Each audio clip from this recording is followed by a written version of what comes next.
श्यामी माशु च गुणाकेश सर्वभूताश्रयस्थितः अहमादिश्च मध्यं च भूतानामन्त एव च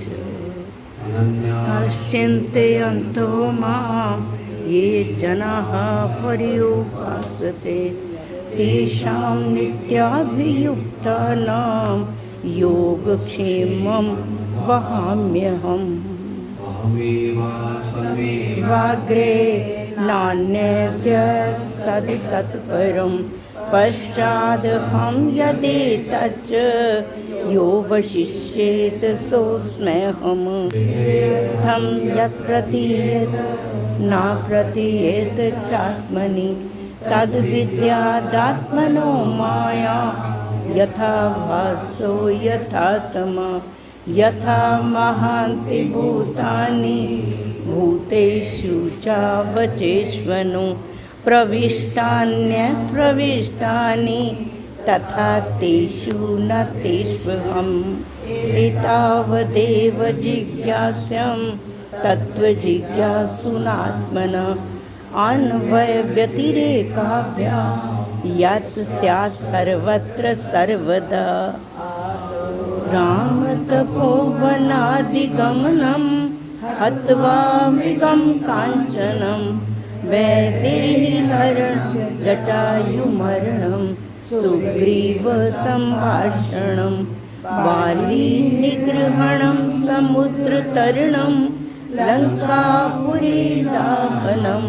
पश्चाद् रावणकुम्भकर्णहनन मेतद् रामायणम्।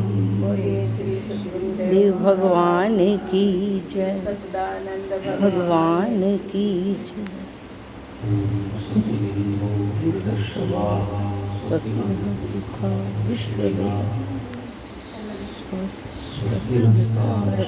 अरिष्टनेमि स्वस्ति नो बृहस्पतिः। शांति शांति। नारायणं नमस्कृत्य नरं चैव नरोत्तमं देवीं सरस्वतीं व्यासं ततो जयमुदीरये।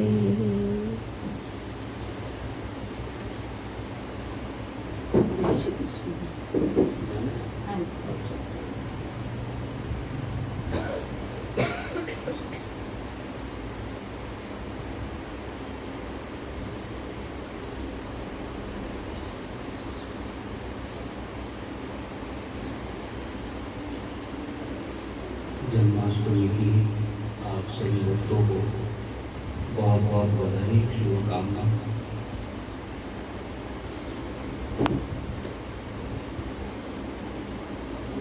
भगवान का अवतार होता है जन्म भी।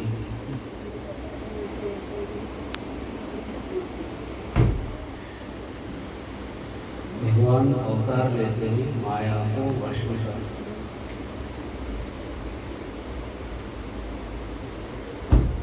जीव का जन्म होता है माया के वश में।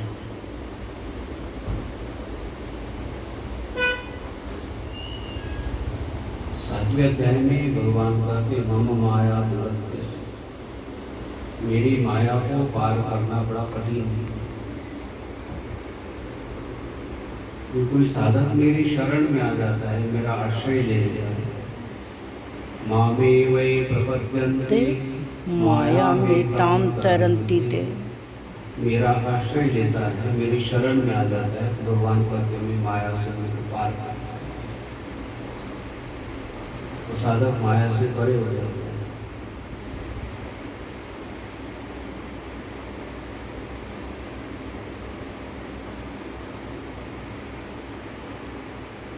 भगवान अवतार लेते हैं। अवतार लेने के लिए 3 कारण प्रतिपादन किए। पहला कारण है साधु पुरुषों की रक्षा के लिए। दूसरा कारण बतलाया दुष्टों का नाश करने के लिए। और तीसरा कारण बतलाया धर्म की स्थापना करने के लिए।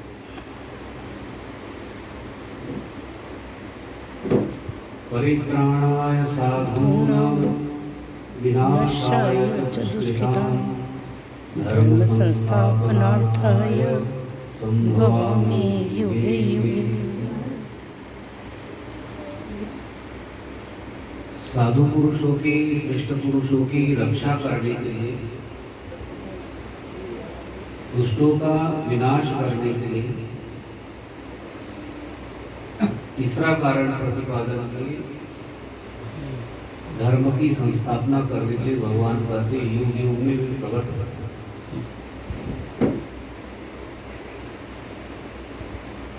भक्तों के ऊपर संकट होता है तो भगवान युग की प्रतीक्षा नहीं करते। जैसे गजेंद्र के ऊपर संकट था तो सतयुग आएगा तब मैं अवतार लूंगा,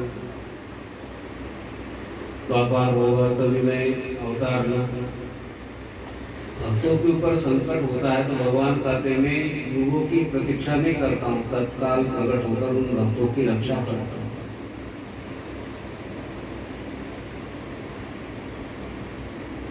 गजेंद्र ने नारायण से कहा प्रभु मेरी रक्षा करो, और कमल का पुष्प आकाश की तरफ फेंका, हे ब्रह्मांड नायक मेरी रक्षा करो। भगवान तत्काल वहां पर उपस्थित हुए।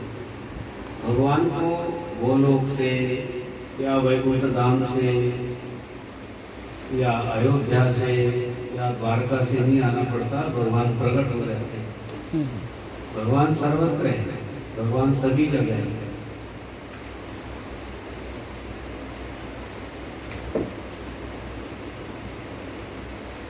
प्रहलाद की रक्षा के लिए भगवान युगों की प्रतीक्षा थोड़ी कर रहे थे।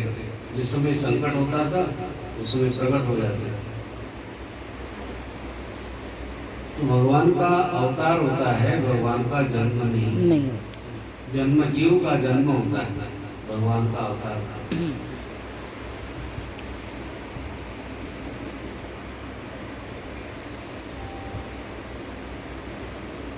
वसुदेव देवकी ने बहुत तपस्या की। 12 वर्षों तक कारागार में, मथुरा का कारागार है, वहाँ कारागार में बैठकर वसुदेव देवकी ने तपस्या की। और 12 वर्ष पूरे हो जाते हैं तो भगवान किसी न किसी रूप में दर्शन देते हैं। 12 वर्ष का अनुष्ठान था। भगवान कहते हैं मेरा पाठ, मेरा जप, मेरा स्मरण कोई साधक करता है तो मैं प्रकट हो जाता हूँ।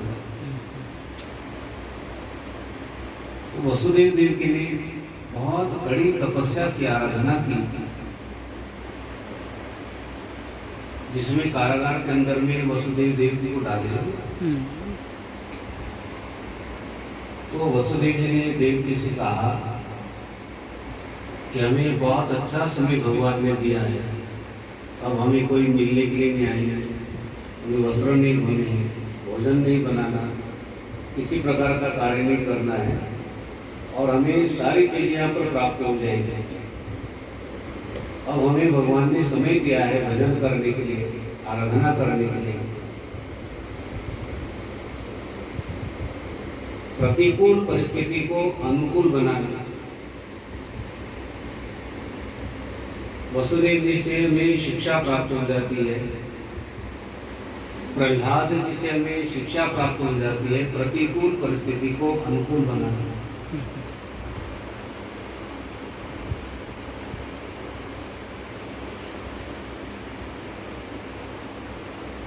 देखिए आप कभी बाहर, घर के बाहर निकले तो वर्षा शुरू हो जाती है, छाता पास में नहीं है, अब क्या करोगे? भगवान से कहना बोले प्रभु आज तो बड़ा फुहारा लगा दिया, बहुत गर्मी थी और बड़ी कृपा की आपने, हमें संतोष मिलता है और हमारा मन उद्विग्न नहीं। ऋषिकेश में कभी कभी वो भोजन नहीं मिलता है ना, तो आपको बहुत अच्छी व्यवस्था है, लेकिन हम जिसमें पढ़ रहे थे तो उसमें भोजन नहीं मिलता, कभी कभी भोजन छूट जाता था। तो फिर वो विद्यार्थी बोलते थे आज एकादशी है, एक बात तो बच्चे भी ठीक थी, लेकिन भोजन नहीं मिला दोपहर का, तो बोले आज एकादशी है।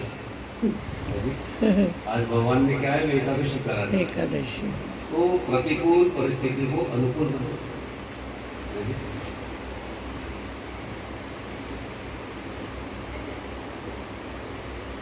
अभी गर्मी है, धूप है, कितनी गर्मी है। तो भगवान ने गर्मी क्यों बनाई? भी पसीना आपके शरीर से निकलेगा तो आपका शरीर स्वस्थ होता है। जितना पसीना निकले शरीर से, शरीर स्वस्थ रहता है।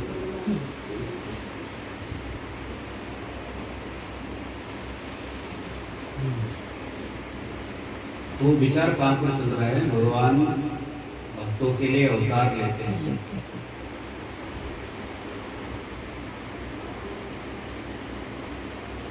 तो जिसमें भगवान अवतार ले रहे थे, मथुरा के कारागार में आना था, तो वातावरण बहुत शांत हो चुका था। निर्मल नदियां हो गई थी, कमल पुष्प खिल रहे थे, चारों ओर सुगंधी, रिमझिम बारिश हो रही थी, बादलों की गड़गड़ाहट बिल्कुल धीमे धीमे आवाज में हो रही थी। तो ऐसे अवसर पर रोहिणी नक्षत्र था और भगवान ने मथुरा के कारागार में अवतार लिया। तो जिसमें वसुदेव देवकी के सामने समक्ष प्रकट हुए भगवान, उसमें भगवान का चतुर्भुज रूप, शंख चक्र गदा पद्म, और इतना दिव्य प्रकाश पाते जिसमें भगवान वास्तविक स्वरूप प्रकट करते हैं, तो शरीर से प्रकाश बहुत निकलता है। इसलिए कहते हैं भगवान कहते मैं कलयुग में विष्णु रूप में दर्शन नहीं दे सकते, क्योंकि प्रकाश बहुत निकलता है। जैसे आप सूर्य नारायण की तरफ 12 बजे देखोगे तो क्या होगा? आंखें खुली रहती है। सूर्य नारायण की तरफ आप 12 बजे देखो, कितनी देर देख सकते हो? तो ऐसे कितने सूर्य नारायण का कहते प्रकाश उनके शरीर में होता है। वसुदेव देवकी ने नारायण का रूप देखा नहीं, दर्शन नहीं कर पाए। वसुदेव जी ने कहा कि प्रभु मैं तो दर्शन नहीं कर पा रहा हूँ, इस रूप से काम नहीं चलेगा। तो भगवान ने बाल्य अवस्था वाला रूप धारण, 2 हाथ वाला। बोले भगवान श्री कृष्णचंद्र भगवान की।